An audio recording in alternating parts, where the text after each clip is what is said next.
This higher education, baby, learning with no ceilings. And we cold chilling, and we world building. It's a dope feeling, this is for the whole village. And if you got the will, baby, you can roll with us. Welcome to the wonderful world of Yazi. I am your host, Yazi.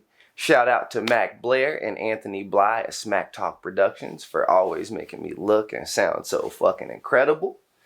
We are going to get straight into it today. I just took an actual incredible bong rip, and I just finally stopped having the urge to cough and recovered mentally because it devastated me. So shout out to the bong rip. Ooh, it got me together. So I'm going to start off with an unconnected story to what I'm going to talk about. I'm going to talk about generations because there is a huge thing called generational divide.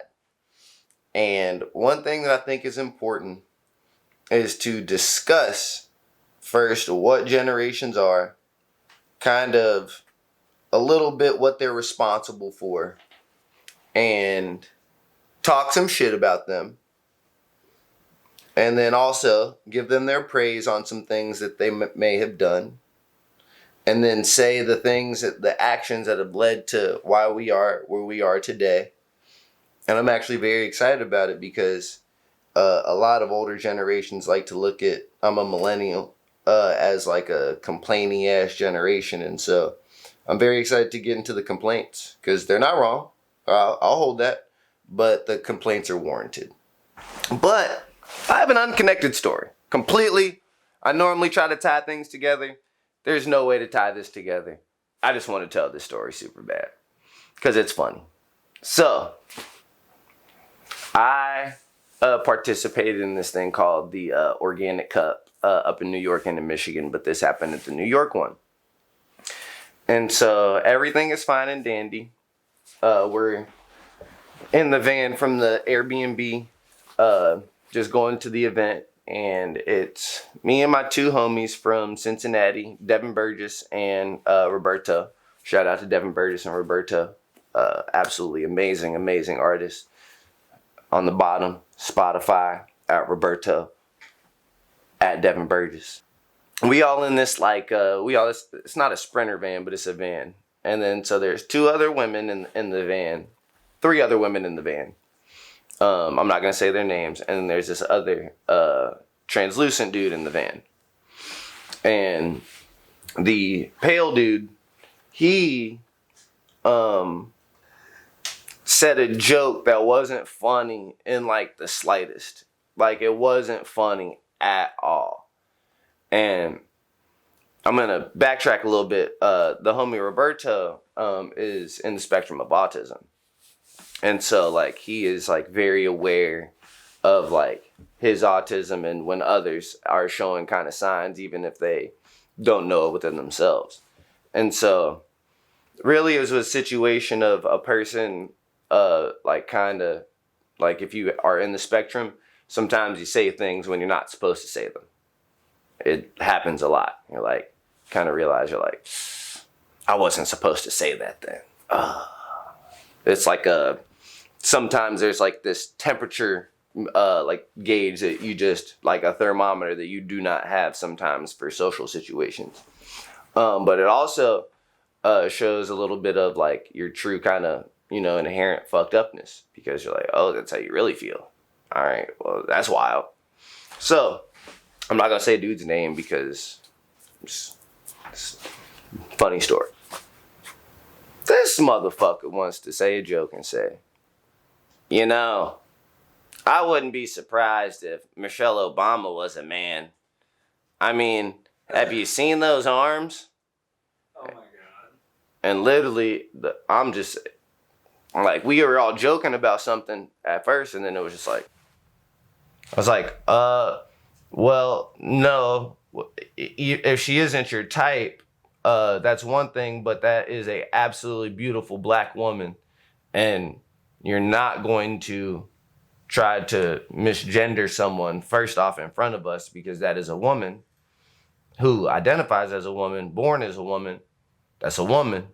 You're not finna do that. Absolutely not. And, oh, did I offend you? I'm like, Yeah, you did. And you poked me.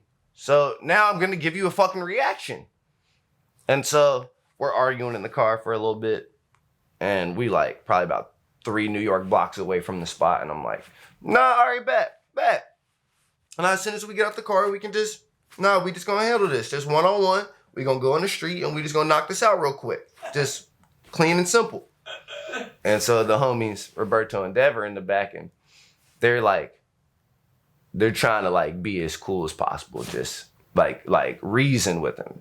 Like Dev was super good. He was like, so the reason and the issue with what you said was, and he broke it down to him in this just very calm tone. Still want to be combative. Roberto tries to talk to him like from the spectrum. Still want to be combative. I'm like, nah, all right. So we get out the car. I take off my jacket and my hoodie. I'm like, come on, let's go. He still has on his backpack. This motherfucker says, yeah, meet me in Chicago. Meet me in Chicago and try to fight me. I'll fuck you up. We're in New York City. What are you talking about, Chicago? The fuck does Chicago have to do with this? What are you talking about, dude? So it was funny because I was like, nah, they're not gonna jump in. This is one-on-one. And it's funny because we're just from Cincinnati, so it wouldn't have been a one-on-one no matter what. It just would have been like, yeah, I feel you, but we definitely finna jump in because nah, absolutely not. So I feel like Cincinnati niggas are pretty notorious for jumping. Dude, like the video that's been going around again from like 2021 at the banks of the security guards. That one white dude with the red shirt was beating ass. I'll try to crazy. I'll try to find it and I'll try to place it because he was throwing some random blows up. He put his head down at one point and then he gets one of the security guards in a headlock and starts asking for the other one. Yeah, hey. So that dude looked like he ate corn his whole life. His whole life, nothing but corn. Dude, yeah, no, I feel like that video is a perfect example of like, so like it was an interaction between the two, boom, fight, and then literally everyone started fighting. Yep. Mm-hmm. That's Cincinnati shit. That's absolutely Cincinnati shit. And so, beautiful banks of the Ohio River. And so then one of the women like was kind of triggered, and I was like, I noticed that in the moment, and I was like, let me calm down because I truly don't want to put somebody in a moment of trauma. So I calmed down, and then they just like kind of separated us, and then I chilled. But I just thought it was mad funny that we was in New York City of all places, and some fucking clear ass dude wanted to make a joke about a black woman being a man in front of 2 black men and an indigenous Mexican man. In what world? In what fucking world? So that was just a funny story that I thought was funny, and I just wanted to start it off because that's hilarious. Just the fuck is wrong with people, man? The fuck is wrong? Translucent got me. Yeah, hey, listen, translucent, clear, and pale. I was like, I made sure I knocked out all 3 of them. No, and then that's your Facebook training, right? Absolutely. Yeah, absolutely. Because they're starting to get people for using the emoticons. Yeah, so I normally use the fucking white, the white dot, and now they know that. So I'm like, all right, well, we're gonna have to switch it up on you now. I know. I think that they're also cracking down on the ninja. Oh yeah. Oh, they've been cracking down on that. I've just seen some stuff like pop up in the. They've been cracked down on the coon and the coon emoji. Yeah, that's a while. Yeah. Yeah, I was salty about that one. I got a 30 for that one also. But he is. He is. It was about that one Supreme Court justice. I was like, he is though. He's a coon. That's crazy. So generations. I had to get to the phone for this one. Shout out to thoughtco.com for giving me the reference for this really cool diagram and very, very brief explanation of generations. So I'm only going to talk about the ones that are alive and prevalent. So let's just name them first. All right, I'm only gonna talk about them, but I'm gonna name all the generations from 1900. So we have from 1900 to 1924 is the GI generation, which is government issue.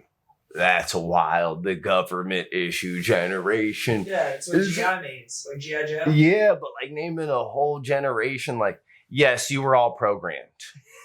You were all programmed by the government, and that is the name of your generation. Is a wild name for a generation. Ugh, that's nasty. I'm not gonna talk about y'all because y'all like over in literally 2 years. Next year, they will be 100 years old. So there won't be many of that generation left. There won't be many. So I'm not gonna talk about y'all because y'all are the true elders, and even though y'all help create this fucked up world that we live in, I'm just gonna let you wallow in your age because I'm sure you think about a lot. So that's why you do good in life, because if you live old, man, if you've done a lot of bad for a lot of years, whew, it's just a lot of time to sit and think. Well, so like imagine being that old and then having a generation like us being like being the ones that let you know that you were tricked. Like imagine like having lived all of this time and like thinking like you did the right thing, and then you see like, oh, you did everything wrong. Yeah, and then we give them the numbers and everything. It's like, oh shit. And that's what they hear on their way out. Yeah. That fucking sucks. Yeah, so we're gonna leave them alone. We're gonna leave them alone. They're dealing with enough. Look, sorry, you guys were like really the first generation of the modern era that got like tricked into this shit. So, yeah. Like, And that particular generation also didn't get really any of the benefits. That was like when like children were put to work at like still like 7, 8 years old. Yeah, man. Like work. Actually, brief thing before I get to the next generation. My homie, shout out to Dame. He told me this thing that one of his professors had told him, and he said, in other countries, children are given work, but in America, children are given play. And I thought that was very, very interesting. I was like, wow, that's crazy. Like, and then that's not I'm still the general statement, but just in terms of America, it is very true. Like children, you don't live in an environment and world of play. As soon as you go to school, you have designated play time, but the rest is work. It's work, a little bit of play, a little bit of nap, work. You get to first, second grade. Now we remove the nap because we're too old for a nap now, which is absolutely fucking insane. Back to work. So I just thought that was a crazy thing. And I think that ties together with the government literally telling the whole generation what to do and then buying it and then making that the structure for everything. So the next, these are the ones that are they're starting to die off, and it's kind of sad because some of them are legends, like the why am I forgetting her name? I'm thinking of it was last year. It was on the last day of last year. She's a beloved white woman. Betty White. Betty White. Sorry, I can't believe, man. I'm sorry, Betty. That's super disrespectful. she's a beloved white woman. Don't hurt me. She is. Shout out to Betty White. We love some Betty. We love some Betty. Barbara Walters just died. I thought that's who you're going for until you said that she's beloved to white. Oh yeah, no. Oh, you mean Barbara Walters is garbage. I'm not gonna be disrespectful and say good riddance of her death, but she was garbage. Trash journalism that got fucking flipped for like actual real journalism. When we want to talk about how the state of journalism is today, she is the people that help fucking sensationalize nonsense. God, fuck Barbara Walters. Anyway, I said I wasn't going to, but I couldn't contain it. So we have the traditionalist or the silent generation.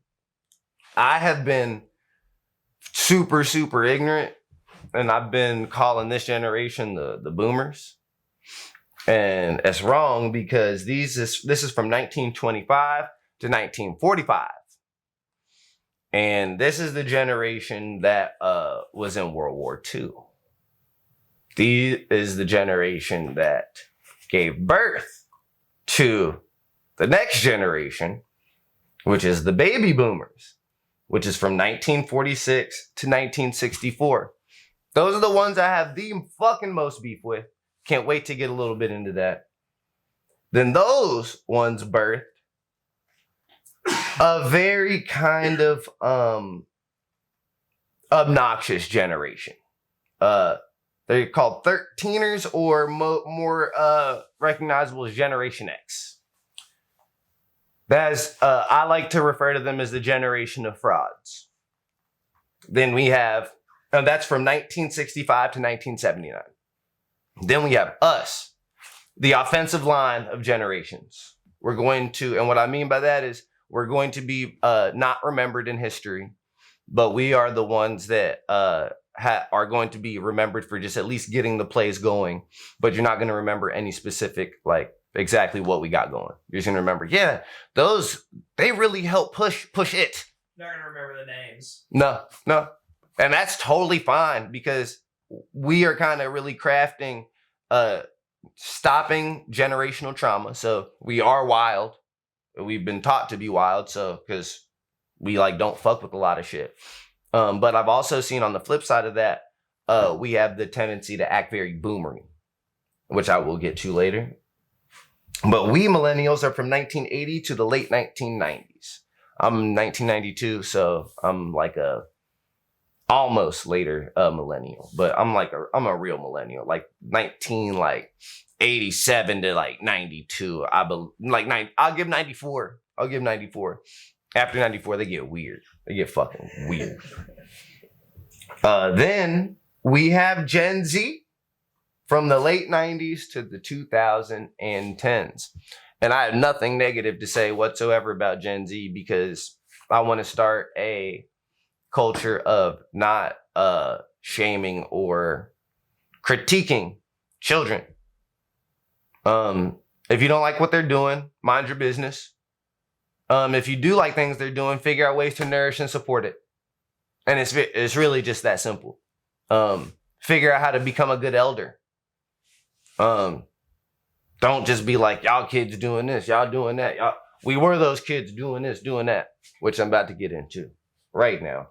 Let's start off with these fucking silent generation. Silent generation. The reason they were known as a silent generation, according to ThoughtCo, is because that's Generation X. More recent, where are they at? I'm sorry, I should have already been on this. It's only talking about the younger generation. It's not talking about that one. Well, from what I know about this generation, the traditionalists, is they're the ones that really bought what their parents were given, the government issue generation. They're the ones that were pushing the really, you got to work hard for what you get. And, you just put your head down and you work. And if you don't work, then you're not shit. That's the whole entirety of their generation, that the mold that they put onto us. They helped America kind of streamline and be prideful of slavery, of not spending time with your loved ones and family, but spending significantly more time away from your loved ones and family in order to provide for your loved ones and family. I finally scrolled down a little bit more, and I found a little bit more about the silent generation, and I'm not gonna lie to you, it's a little bit heartbreaking as fuck. And it's just so crazy how these cycles have continued, and we're 100 years almost. No, we're 100 years from in 1928 when the silent generation was born. Will be 100 years from when the first one was born. In 5 years. That's crazy. And one of the things that I'm reading about them is that they had the most or the fewest amount of children in this generation, which is crazy. And they were the children of the GI generation, that got to be in the roaring 20s and got to be a super part of that. And then the fucking depression hit. And they were the children that got to revel in the depression. And that was their childhood. While their parents got to fucking party and party and party. Didn't make any good investments. Didn't generate any wealth. Just partied. And then boom, shit went to hell. The great thing that they did though, is they actually are the ones that first started forming the civil rights movement. Shout out to fucking them. Shout the fuck out. That is really fucking amazing. Because also Martin Luther King would have been the exact same age as Barbara Walters. So seriously, shout out to that generation for creating a groundwork for at least us to be able to work with. I'd super fucking appreciate that. And that's the generation that created rock and roll. Let's fucking go. Hell yeah. Rock and roll. That is absolutely fucking amazing. Those are two crazy, significantly amazing contributions that they should be super, super, super lauded for. I want to make sure, and as much as I can in each one of these generations, I'm not just fucking trashing each one because everything is nuanced. And in the shit, we also got some really, really quality.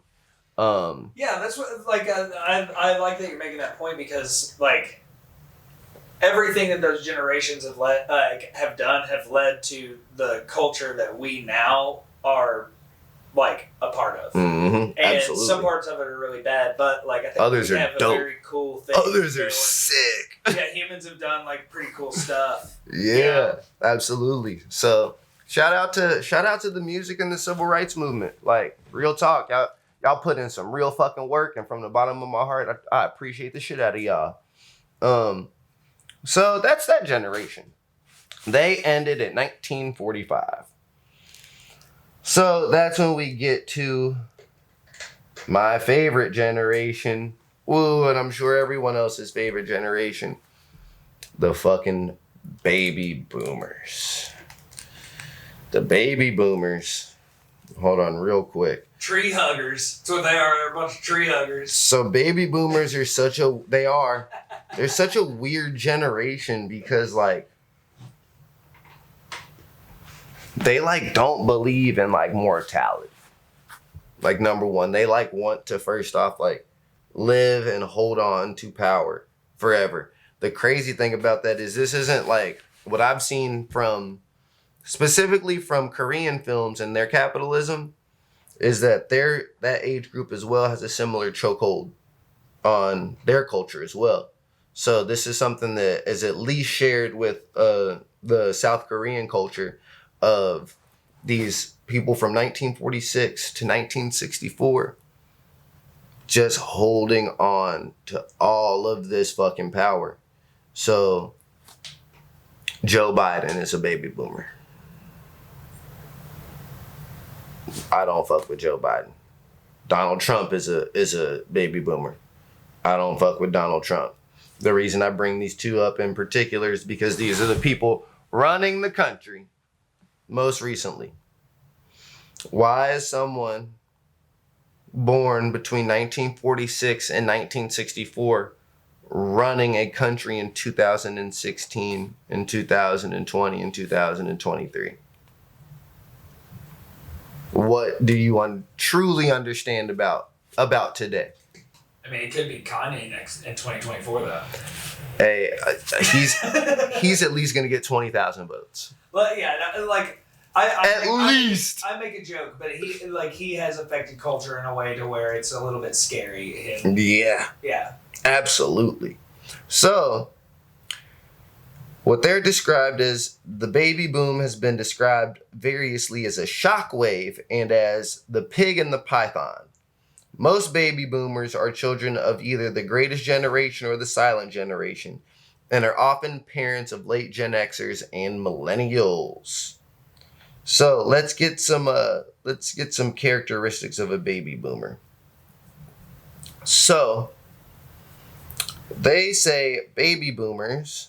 A 2020 study by sociologist Hugh Zhang suggests that early U.S. baby boomers and middle baby boomers born between the mid to late 1950s, had significant cognitive decline at age 50 and over compared to their elders. This is important. The reason that is important is because the Vietnam War. And the baby boomers were the ones that participated in that war. These baby boomers were exposed to what? Agent Orange. Not only from when they were chemically warfare dropping the bombs in Vietnam and then they're walking through them, but then Monsanto, the company, they bought the rest of it and then turned it into a herbicide or a nutrient for plants and started spraying that on all of the fucking agriculture and as much as they could in the US, telling gardeners to use that to spray. And that caused significant cognitive dysfunction and early death and very, very painful declines in deaths in people. If you're not familiar with Agent Orange deaths, look that shit up because that shit is absolutely terrifying. Think about baby boomers as they mostly make all policy when it comes to America. They are the most senators, most of the recent presidents, most of the judges on the Supreme Court. They have a complete chokehold, on the government. And they still act like it is the 1970s or 80s. The way that they continually make these fucked up policies that literally do not benefit us. And they do not yield. We complain. We're annoying. We don't work hard enough. We don't want to work. All this crazy shit that this generation says about us only because we don't want to be slaves and we see the work that they give and it's not right. Their generation that they don't see that they literally got to live in such a boom of just commerce and wealth. That shit don't move like that no more. Their brain is stuck on that of, well, just I remember fucking member berries. Dude, I live for whenever I see an old person on the internet say, well, then I deserve to get paid for all of the work that I did for underpay. And then I am like, you get it. You get it. That's it. You That's it. understand. Yes. Okay, cool. But before you get that, then there's some other people that deserve that. You're not at the top of the list. Yeah. No, you're on the right track. You're on the right track. You're so close. You're so fucking close. So, the good things I will give about boomers is that they also created some absolutely amazing music and art. Art and music that we kind of today just do a really shitty carbon copy of. Honestly, that's really the most that I got for them. I get the later ones, I'll give them credit for the later ones. They were the hippies that were old enough to start for like Woodstock. Well, so yeah, and then also the boomers are the first generation of like real actual chemical brainwashing by the government because of the acid tests. Oh.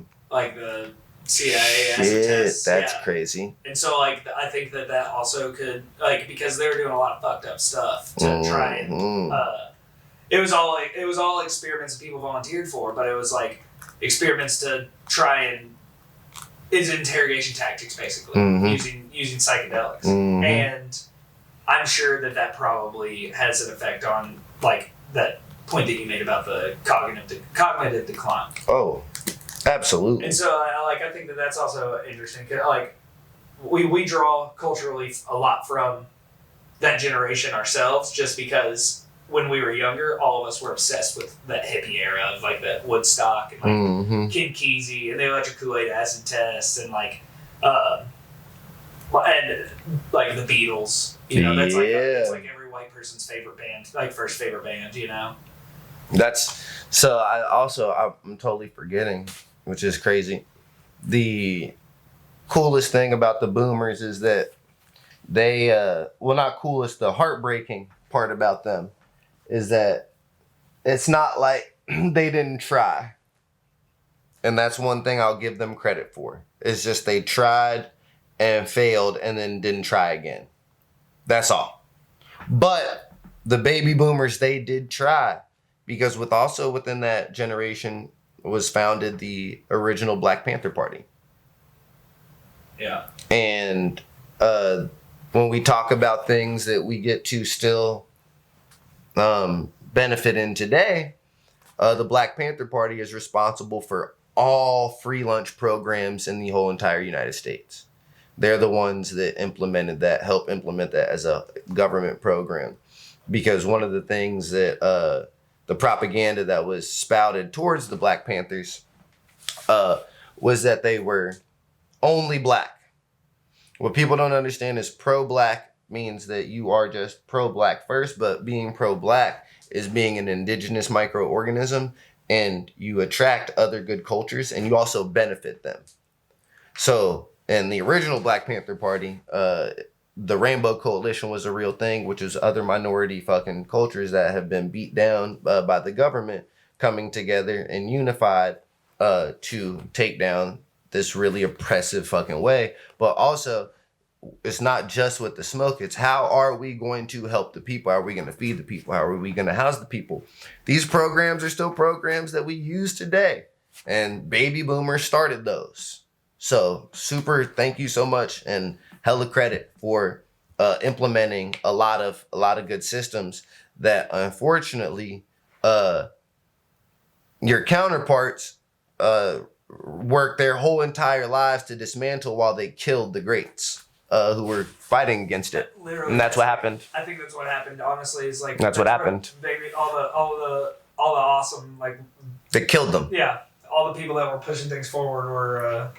And I can't blame humans for being scared when you see not just 1, 2, but all of your greats just start fucking dropping like flies. I totally understand how that would shake you to the core and just make you want to just protect you and yours. Because, I mean, that's just human nature. Like, you're like, if they're going to do that to them, I mean, what are they going to do to me? They don't give a fuck about me. So now that I actually just said that out loud, I think it is kind of just more responsible of us to kind of start picking off the specific traits of boomers that we don't like. But now that I just said that out loud, I think it is a little disrespectful to just kind of honestly generalize all boomers, because the boomers that we talk about are just the ones that lived. But the boomers that died were actually really fucking tight. The ones that died too early were super fucking tight. And if they were alive today, I believe would still be getting it cracking, and like shit would be different. But that was all systemic. It was all literally, it was intentional. So, wow, I'm glad I got that out loud, because that's a little disrespectful of us to be like, man, these boomers, y'all fucking killed y'all own fucking generation in order to get y'all agenda across. That's fucking crazy and ill, dude. Also, like, something about both of those generations, that, like, all the generations that you've talked about so far, is they were the first ones to start actually making film accessible. Right? True. And seeing from like then to now how like film has like holy shit, video and photo have just kind of like completely taken over and taken control of like culture, how we can do things, how we communicate. Absolutely. All kind of comes from that era of like the beginnings of film and the golden era of film, where Hollywood, like, because everybody wanted to be a part of it, because everybody wanted to, they wanted to be a star. baby. Yeah. They want Hollywood. Yeah, dude. And now you have it right here. You look so good right now, dude. Like, and it's just like, I think that that's another super important thing that they started when they were younger that like we don't give enough credit to, because it is crazy how much it's taken over our entire lives. Well, I even think of this. So like when we go to a train station, right, and we whip out our phones, we can just like film a fucking train, right? Yeah. These motherfuckers, these baby boomers, they had to take the fucking roll, make sure that like the temperature was like good enough so it didn't like melt or freeze. Fucking carry and lug this big ass fucking thing with the tripod, and then you're posting it up at the fucking train station, and then you're fucking literal rolling. You are rolling. And I learned that you actually had to have an actual like rhythm and flow, because if you made it choppy, it recorded fucking choppy. Yeah, because you had to have like so many like you had to go through so much roll in a certain amount of time for it to match up with like the spots in it. Because Yeah. And so I'm like, damn, there's some real OGs for fucking doing that, because that's crazy that enough of them did that to now I can literally just be like, oh man, look at this fucking train. It's badass. That's crazy. Sick. I would love to learn how to do Post. that. But I would love to learn how to do that, but we're not doing one of those this way. No. Or one of these that way. So next we have a generation that I have beef with, but my beef comes from a very solid place, but I also understand where they're coming from. So let's just start off with my beef. Let's start off with the bad. My beef with Generation X. First off, let's give the years first. Generation X was born from 1965 to 1980. So if you're a millennial, most of our parents are Gen X. If you've ever listened to the beginnings of rap music, these are the OGs. These are all the OGs are Gen X, all of them. So my beef with Gen X is that they had a childhood, like a legit childhood, like to where you could go outside, play all day with your friends, be in by the sunlight, be down by when the lights, like night lights come on and the street lights come on, type shit. Like generation. Like they had that. But what I now understand is that the reason why they act so young now, it's like they're reverting back to their fucking childhood. We talking about like 40 somethings plus up. Absolutely, like seeing the fits they wearing, literally wearing outfits that 18-year-olds are wearing right now. We get to see now they have access to social media and the things that they say. Whoa. Are we supposed to look up to y'all as elders acting like that? Literally acting like worse than children? Worse than children. Most of the Gen X idols and punk rock and metal are now crazy fucking right-wingers. I know, right? And government agents. Crazy, right? Fucking police. Talking about anarchy in the UK, and that motherfucker literally, he totally believes in fucking right-wing government. What? The fuck is you talking about? So, this all comes from somewhere, though. It comes from Generation X was known as the latchkey kids. This was the first generation, large-scale generation of children to be given a house key at a very young age and told to care for themselves. Make your own food, iron your own clothes, take care of yourself. Their parents out working, doing whatever, probably getting drunk. Well, I mean, that's also probably the first, like the boomers are probably the first generation of both parents working. Yes, absolutely. And one of the parents having two jobs. Oh yeah, because it's the beginning. It's like around the 60s and 70s where you see mass inflation start to happen. Well, and that's also the reason is because the Generation X, they're also the ones that in their childhood they experienced the death of communism and socialism and American to full capitalism. You got to experience that in their childhood. So what I understand of, especially, I'm just looking at the art that a lot of Generation X made. It was all expressive, whether you go from hip hop to fucking punk rock. It was all counterculture. All counterculture. I'm going to give Gen X culture for us millennials for literally, they crawled so we could fucking walk to really run amok, because they are to me, originators of counterculture.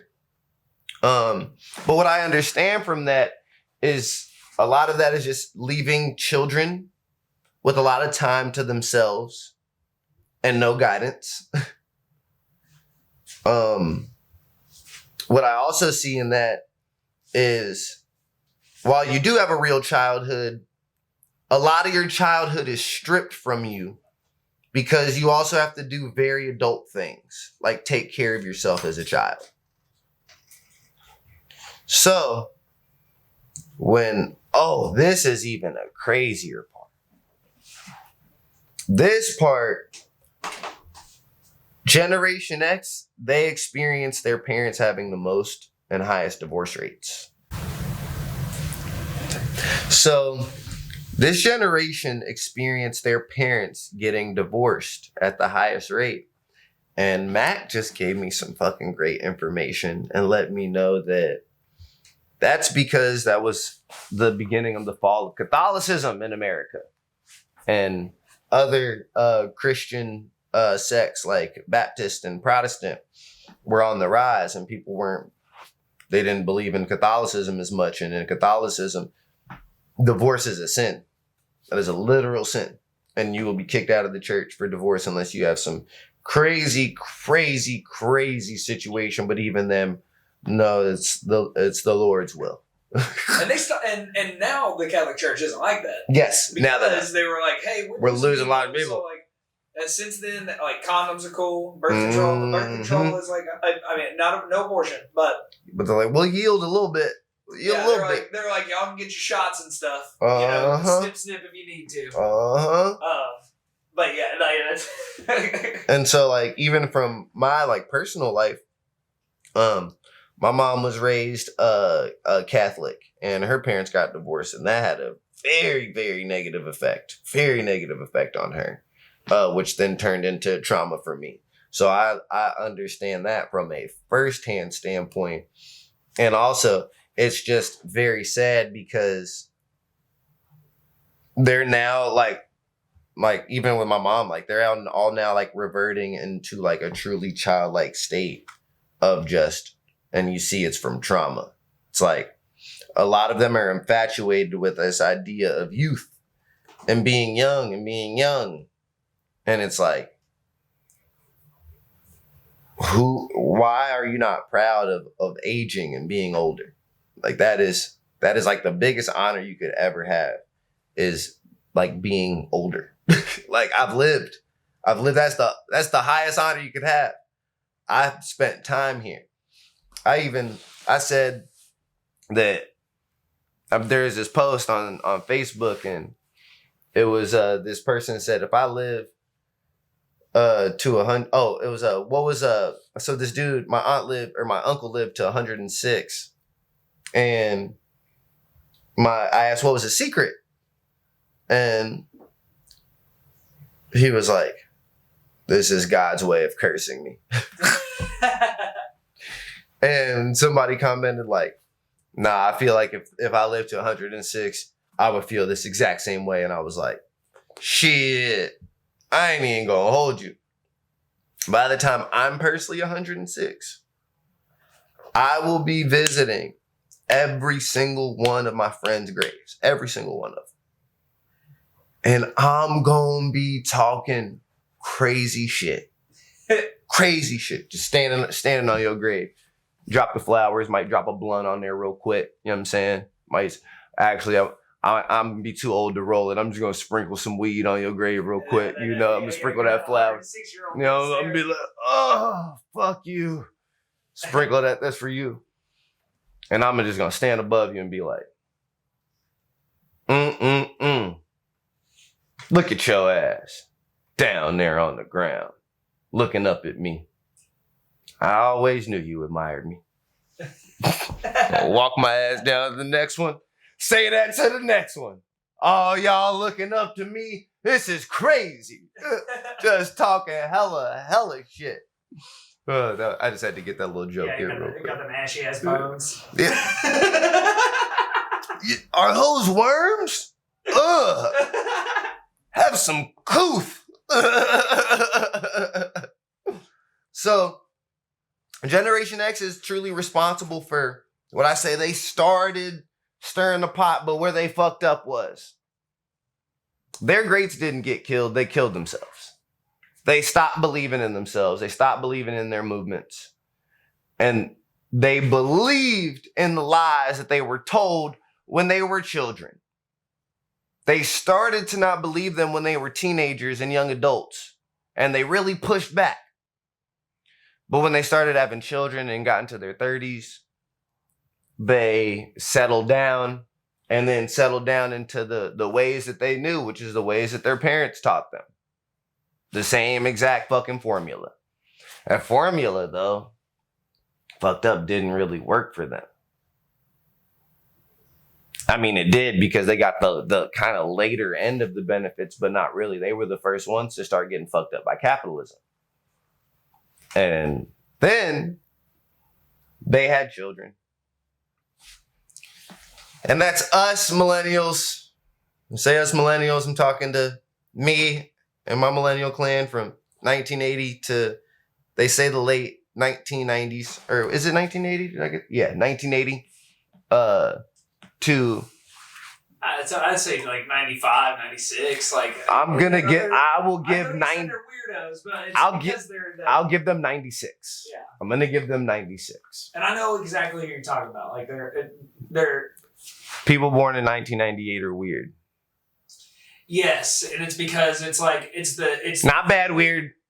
It's that just like, weird 3 or 4 year difference of like whether or not you were born and there was a computer in your house or not. Well, so that's also like our fault. The reason that's our fault. So let's start off on some bad shit about millennials. I love to do this. So. Oh, we're pretty bad. Oh, we're pretty bad. We're fucking. We are the worst. The thing about millennials is that as children, we're also latchkey children. Same as our parents. We're the exact same. Yeah, because they're the ones that raised us. Yeah, they were like, that hey, this is how we were raised. Yeah, here. This is how you do it. All right, bet. But we were a little more different. We had a thing called technology in the middle of our generation. It just hit this upward boom that it literally hit us like a bomb. That evolved us instantaneously. Not even just evolved us, it allowed us to link up and squat up on unseen levels never seen before by children. Just the way that MySpace and Zanga and fucking Facebook and shit, the first one's AOL Messenger, how we were able to link up. Yo, the shit was absolutely fucking truly insane. But it was a weird thing because we like had a great balance of like real life and that when it came in. Like we would, if somebody had beef that you took them out of their MySpace top 5 friends, it wouldn't be sending them a message on MySpace when you see him at school the next day. Yo, why the fuck did you take me out of your top 5? I'm going up to you like, yo, we not cool. All right, bet you out of my top 5. But we're talking about it like in person. We not messaging each other that shit. So like it was a weird fucking balance. But this is where we fucked up to the early Gen Zers and later millennials is we were very territorial age groupers. As soon as we started like hitting certain ages, we were very like, I went to art school, so I was very lucky that my school dynamic, like from 12 years old to 18, wasn't like that. But as an adolescent, I remember like being 10 years old, right? And playing. And 5 and 6 year olds want to come play. Oh, y'all in the way. Kids. And then like, I don't know about like y'all, but we would play games like Kill a Man. And if one of the 5 or 6 year olds, they get it, we 10 years old, we fucking blowing them up. Boom. They're hurting, crying. They go back in. Now guess what we're doing? We are sending them into isolation. We're making them weird. Because you're not old enough to play with us. Yeah. Not understanding that was the last of days for that type of play. We thought we could play like that forever. We didn't know that was the final time in history, for our known history, that we would be able to have that type of outdoor play to just go to the park, literally.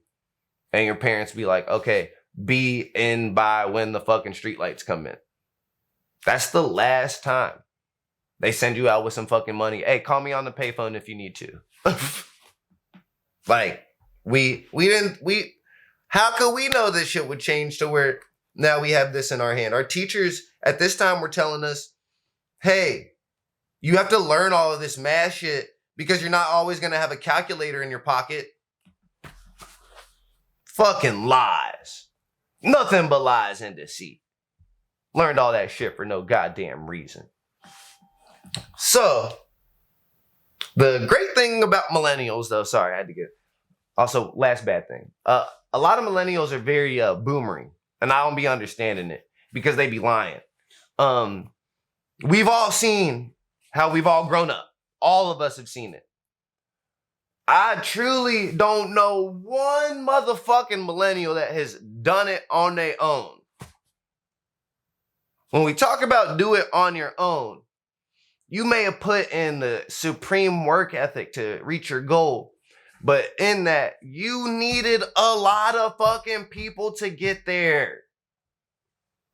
But then when you get there, you act like none of them motherfuckers did shit and it was all you. And I'm up here. I'm seeing a lot of millennials develop this really nasty fucking mentality, and it's very boomery. Well, I picked myself up. No, the fuck you didn't. You had a goal, and you had hella fucking community and tribe fucking help you. And then as soon as you got to your point, you completely were blinded that they all fucking had your back. And now it was all you. I've repeatedly seen this. This is fucking disgusting. This is a cultural thing when I see amongst celebrities. The most. It's fucking nasty. So let's get to some good things about millennials, though. I do have a bad thing that you're gonna want. Uh-oh, let's hear it. Okay. Millennials are cultural gatekeepers. Oh my. I absolutely have to agree with it. And it's because it's we're obnoxious. all fucking hipsters. And we all want to be the first one to get to the cool thing. And once it's not cool anymore, then it's like, oh, well, I like that thing. Well, it's It's because we got the best of a lot of worlds. Because again, shout out to Gen X for being counterculture. But since they were our parents, yo, they got us hip to some real cool shit. Them being our parents, they hipped us to some amazing culture. And then we had our also own culture simultaneously going on that now we know is also fucking insane and dope. So we got the best of this huge, huge entire world when it comes to culture. And that, I love that you brought that up. Because that is when we like, well, we know this, and that because our parents put us onto it and we were live during it. It's like, you don't really know that. What the fuck are you talking about? We're seeing a shift in that in our generation with, okay, so because of our cultural gatekeeping, it literally killed emo and pop punk music. Absolutely. Now we're seeing it come back into culture because we're all backtracking and having fucking kids and introducing it to them, and it's getting back into the zeitgeist. Holy shit. I hate to use that word. No, absolutely. But like it's like getting back into it because of like TikTok and yeah. Instagram. And so like now you're seeing all of our favorite bands from whenever we were kids that broke up because they weren't fucking making anything. Yeah. Because that's also the beginning of like predatory streaming platforms and shit. And it's actually now like getting extremely more inclusive. You're seeing like more like non-black or non-white fucking bands like, oh shit, like, oh, getting credit as well. There's a new band. They're called Meet Me at the Altar. They're kind of new. They started like, I know, I've heard of me. Yeah. And it's like no white people, no men, and they play basically like the 4 Year Strong era of like easy core, like the mix in between. Oh, that's fire. Yeah, dude, they're dope. That's fire. So yeah, that's a good one. We are definitely some lame ass cultural gatekeepers. Fucking but we're disgusting. Working on it. We are, and we're seeing. We see it. We see it. We see it. We're chipping away at it, but we are still gonna complain about it. We're gonna fucking complain. Gonna complain about it. All right, so some good things though. Actually, it's really just one good thing. That's one encompassing big good thing. We are reshaping what it means to give a fuck. We don't give a fuck so much that we give a fuck. And what I mean by that is we don't give a fuck about none of the nonsense that's been tried to be spewed at us. We have been fortunately equipped with the internet at its birth. So we got to instantly, before it was all restricted and shit, we got to get to the core of some real truths at 12 years old. We took it dark quick. We took it dark quick. E-Bombs World was a crazy website. Crazy website. I even just forgot a lot of the fucking websites I used to go to, but I mean, I used to watch some crazy shit with my homie Mick. Shout out to Mick. Fucking, we used to. I'll also say Gen X is part of the part of the blame for the darkness of the internet too, because they were the adults that were posting it. Absolutely, yeah, absolutely. Oh, they like to say like we're the internet generation too, but they're like to me the original because they're the ones that were participating in all the nasty online chats together and like hooking up online. When we got online, we were looking up just like fucked up videos. Maybe like I'm not gonna lie. Me and my homie used to watch like Japanese like suicide videos, like train videos of just like exploding humans. We'd be like, oh my God, this is crazy. And then like, we had this prank and there's this website called The Shithole. It closed down, but we would prank people because there was this woman, and she was in this very weird position in a tub and she had a stream of diarrhea just going straight up, and it was like posed of her like going straight into her mouth. And every time we like sent that to somebody and like told them to open it, they always were like, I'm going to beat your ass, because they would open it and not a good and I'm like, I would say every time, I'm like, well, a website like this shithole, why would you not open it up in like a private place? Yeah. Called the shithole. Like, just be smarter. But we don't give a fuck about ending generational traumas. It's very difficult and straining on a lot of our familial, like family relationships, but we constantly do the work and don't care. We're very good at creating the family that we want to create. We're not really attached to the bloodline of being your family. It's the family that you truly choose and that has really like actually looked out for you and chosen to be there by your side through this journey. We also do a very, very good job of, when we really put our minds to it, of working communally. We are trying our damnedest to try to set an example of what it means to like kind of barter and work together in systems like that to try to combat things like capitalism. But I also see the opposite end of the spectrum of niggas being real nasty capitalists and just keep on feeding into the nastiness. But we are trying. Hopefully that's not an effort that fucking dies and we're talking about in fucking 30 years. They tried, but you know, because it can. We lost the fire. We lost the fight. You know, because that shit can easily happen. Also, we're seeing so like a lot of that we saw, especially with like the boomers calming down, is like they calmed down and then they settled into the same thing. Yeah. We are calming down, and instead of like settling in the same thing, we're actually like healing ourselves. Yes, and us healing ourselves, just in that is the activism. That's the offensive line. Us worrying about ourselves and how we can get better. The crazy on the genetic part is that we all are getting mentally and physically healthier, and we are having less children. But the more physical you are in your like current state, and then you have your children, you actually scientifically have a super better chance of passing on very, very, very good genes. But if you're ill, you actually have a very strong possibility of passing down not just not good genes and not strong genes, but also genes that are detrimental. So us even being healthier just of the mind and of the body and even spirit, we're going to be making healthier children. Which now we're going to get to Generation Z. I'm not going to spend much time on Generation Z. I don't have anything to say about them. I want them to rock the fuck out. I love everything they're doing. They annoy the fuck out of a lot of people because of how just expressive they are. I'm not even gonna act like I understand it all, because I fucking don't, because I'm a millennial and I'm 30 years old and I am a little bit older and I don't get some of it, and I'm not afraid to admit it. But the things I don't get, I'm not gonna comment on until I do more fucking research on it and learn more about it. And then I'll talk about it. But I'm also not really interested in researching what children are doing.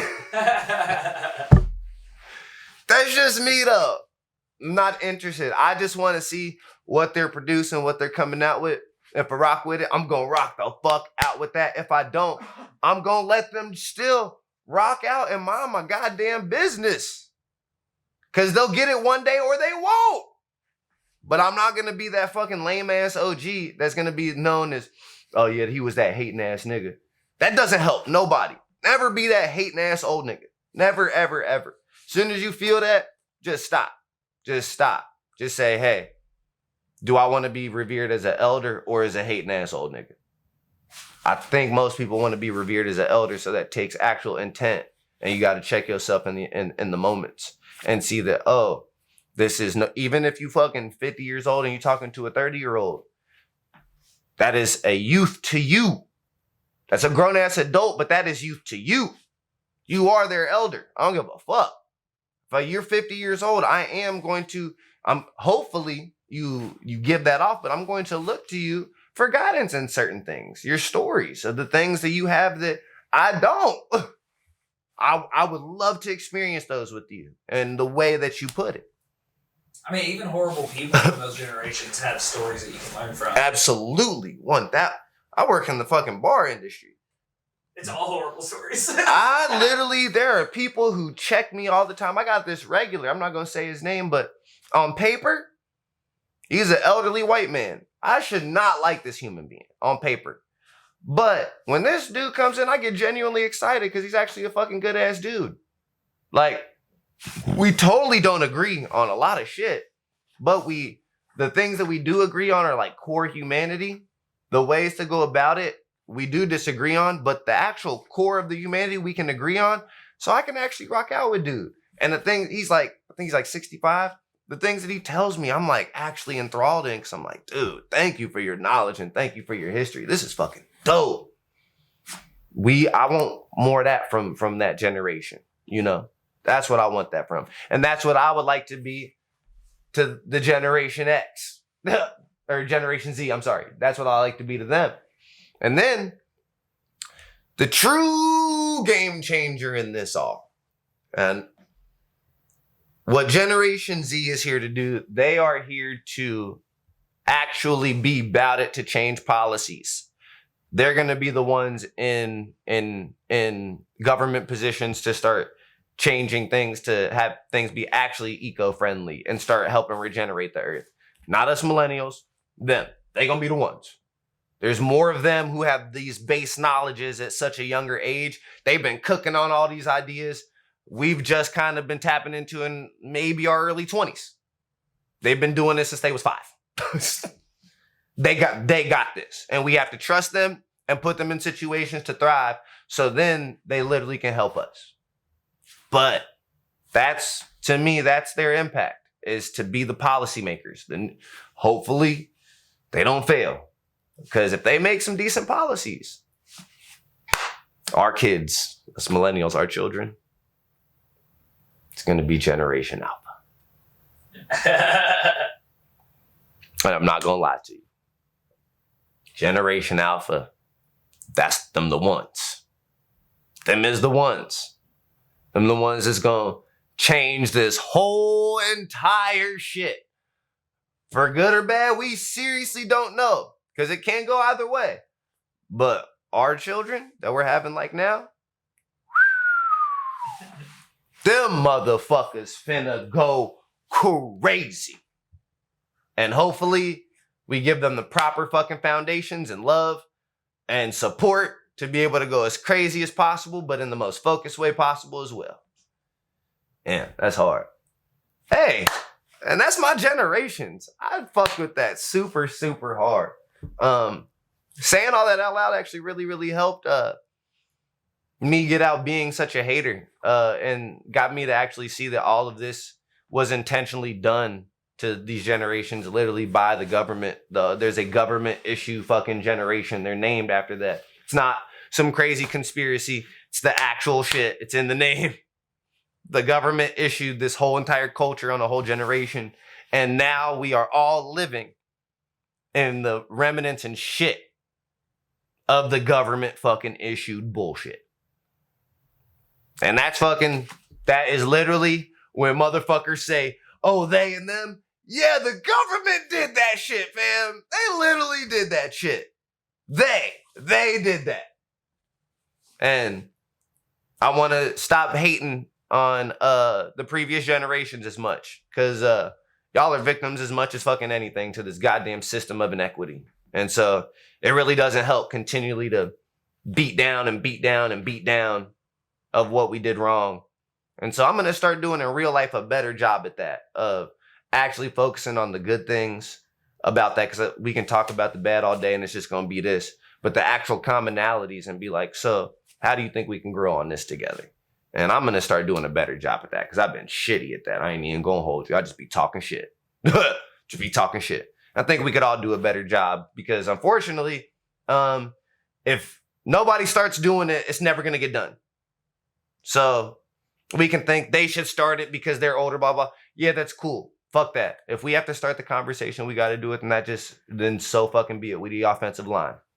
We do the shit with our families. We can do the shit culturally.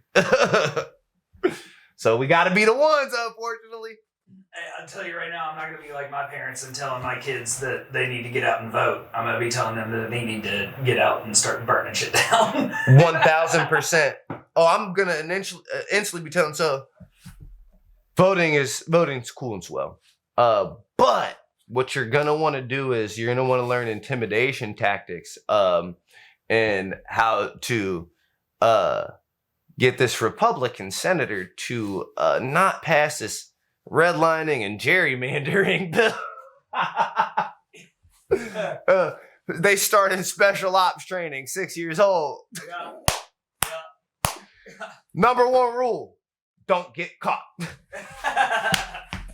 What's rule number 2? It don't matter, because if you do rule number 1, the rest of the rules, they do not apply. I think that we'll have to teach our kids rules like you can't buy your balaclava mask on Amazon. Like you gotta go brick and mortar for that. We're gonna have to show them the actual non-trackable forms of a cryptocurrency, because like, even though this is the fucked up about it, it's dead, but I think it starts in March is when the US crypto dollar comes out. Oh god. And so like all that was intentional to just like steal a bunch of money from a bunch of people who really needed it, and then just spread it back out amongst the wealthy. Yes, and so then we teach all of our kids, we're like, here, this is what we used to call the corner store. This is where you buy an oversized black t-shirt and a ski mask. This is a bag of Grippos. this is where Arizona was 99 cents. Now it's $3.99. So Arizona, they have themselves perfectly set up to where those cans will always remain that way. Because they have released an entire line of products outside of it. They're $1.19 now, though. They're Luxury. $1.19. Like, they price at 99 cents. That's all about fucking taxes. So that's funny you say that because it totally says 99 cents On the thing. on the thing. But then right underneath it says 119. Yeah. Like on the store tag. Yep. What fuckers? Shout out to Arizona for keeping it 99 and fuck you goddamn stores for raising those prices. No, and So that's gonna be even more fucked up. It says 99 on there and it's $3.99. yeah, it's like because It's just gonna be like a joke. Well, so it's like that's what the price is for, like, you know, their wholesale pricing, but then like they have to have it shipped. It's like shipping's like $99 for one case. It's like the store has to make money somehow. Yeah, it's like there was only 24 cans in it. If they can't make money off Arizona tea, then where are we gonna go buy ski masks? Straight up. Yeah, That's no, crazy. Like, That's crazy. I think that is probably going to be the most interesting thing that our generation experiences is like going and because we really are like one of the last generations to experience like that experience of like the corner store or like hanging out on Or like the corner store in somebody's house, like the candy store in somebody's house, like in their garage. Do you know how bad storytelling is going to be? Because nobody's going to have to remember anything that happens because they can record it. So think about us telling a story about like a basketball game in the park or something where somebody just went off and how excited everybody is like telling that story. That doesn't exist anymore because as soon as they start heating up, somebody's already recording. And then you can just show people. So it's funny you say that because I'm like the worst at like taking pictures and recording shit like at events or like anything I do. And I'm like, oh fuck, I wish I fucking took some pictures, but then I'm like, you need like a 19-year-old assistant. But then I'm like, oh shit, I have this thing in my head called a memory. No, that's what you Oh need. shit. You just need like some like fucking college intern kid to follow you Be around like, with hey, TikTok, man. just click, just stay clicking, man. Don't stop. Click. Well, it's another thing is like they're also better at disconnecting from it. Oh yeah. Let's talk about this real quick.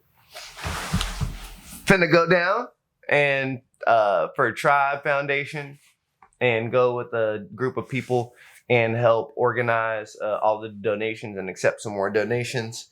Just so the space is we just first off see what we're working with and we're gonna get an inventory. And also just to when we have the next one at the end of the month, just to make it more seamless when we're, coming in and out. And then we can even like discuss having a system just to make it like super just in and out. So yeah, if you are local in Cincinnati, Ohio, and listening to this and you want to tap in with Tribe Foundation. That's TRIIIBE Tribe. We'll have that right underneath here for you. You can do the website or the social media. Message them about getting involved with any of those. One thing that we are going to accomplish in 2023 is that we are going to do better as a community to lift responsibility from Siri Yamani. She has put in enough work for a lot of other people that other people wouldn't even dream of helping. And to me, it's now time to see now where can you help? If you are interested in activism, if you are interested in like getting involved with community work, and this is even something that you would like to have like on your resume, like not even like just using it as like a resume piece, but actually something that you are truly like passionate about, please contact and ask like what ways like can you get involved on the path to have like a bigger role, because it's a true tribe thing and roles can always be made if you want to take on more responsibility. But you have to have that want, and you have to have that want because you truly just fucking love to help people.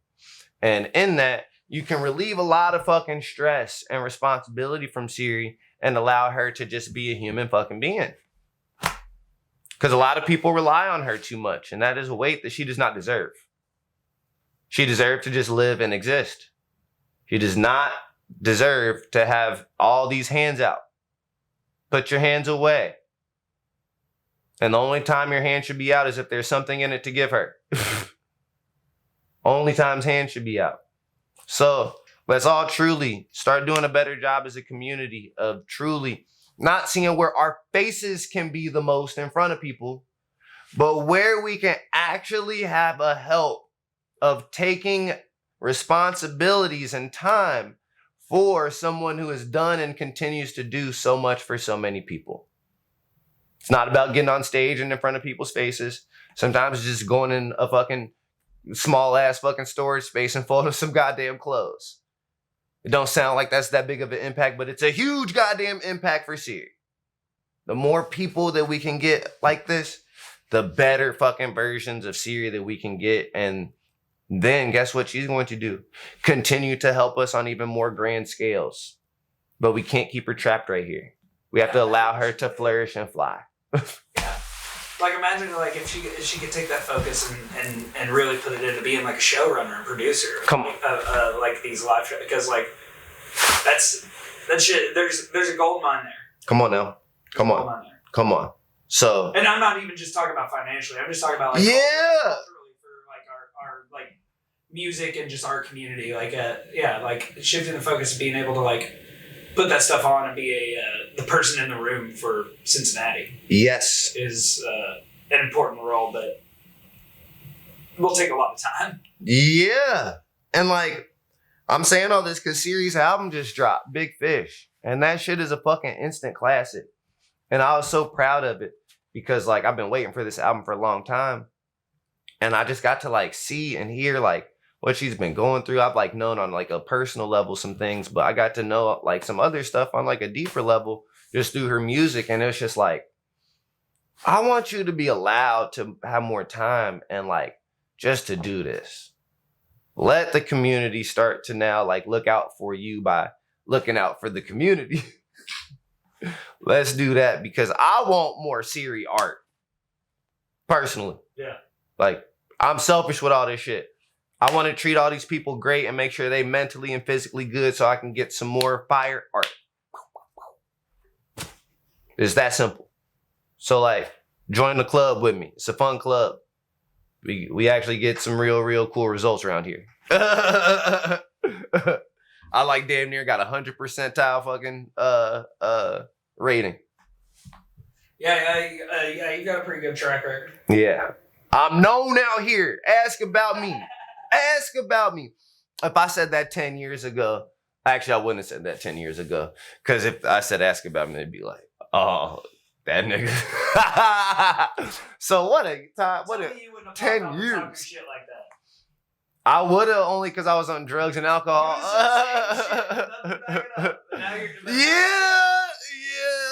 But when I say that now, but now when niggas ask about me though, they'll be like, oh, nah, he's like that. He's like that. Yeah. Back then it was understandably so. So shout out to me. I ain't gave myself a shout out on here in a long time.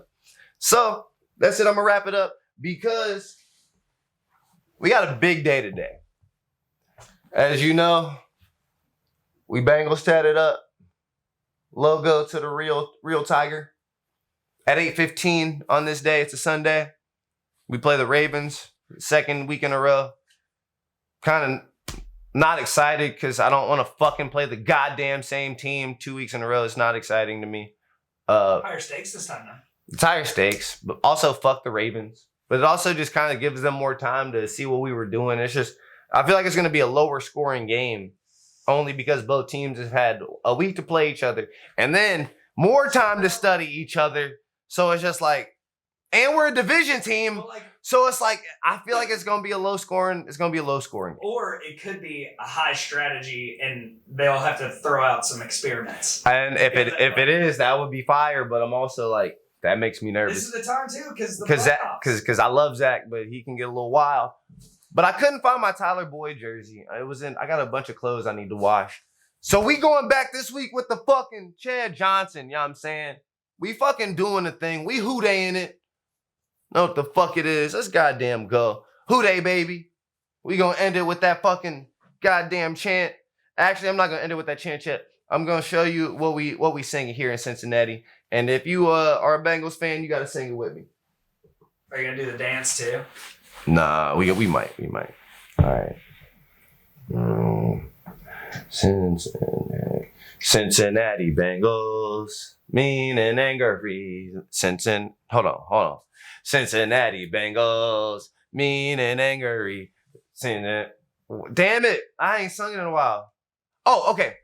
Cincinnati Bengals, mean and angry. Here he comes a prowling, lean and hungry, an offensive brute. Run passer boot. And defensively, he's rough, tough. Cincinnati Bengals, that's the team we're gonna cheer to victory. Touchdown Bengals! Get some points up on that board and win a game for Cincinnati. And when you at the game, it goes like, Rah! Cincinnati, Cincinnati. Dun, dun, dun, dun, dun, dun, dun, dun, dun, dun, dun, dun, dun, dun, dun. Who they? Who they think gonna beat them Bengals? Who they think gonna beat them Bengals? Nobody! And that's how the fuck we do it in Cincinnati. Shout out to fucking Jay Hill. I love you, brother, for this awesome theme song for the Yazi fucking podcast and my personal theme song. I've been playing this for people randomly, like, hey, you want to hear my theme song? Hey, and they'd be like, oh my god, that's so good. I don't know why always my first go-to voice is fucking white girl, because I don't think I've only the only white girls I've shown is my friend Kelsey and Hannah, who's my partner. That's hilarious. Anyway, shout out to Jay Hill. I love you, brother. Peace the fuck out. It's unusual air that I breathe.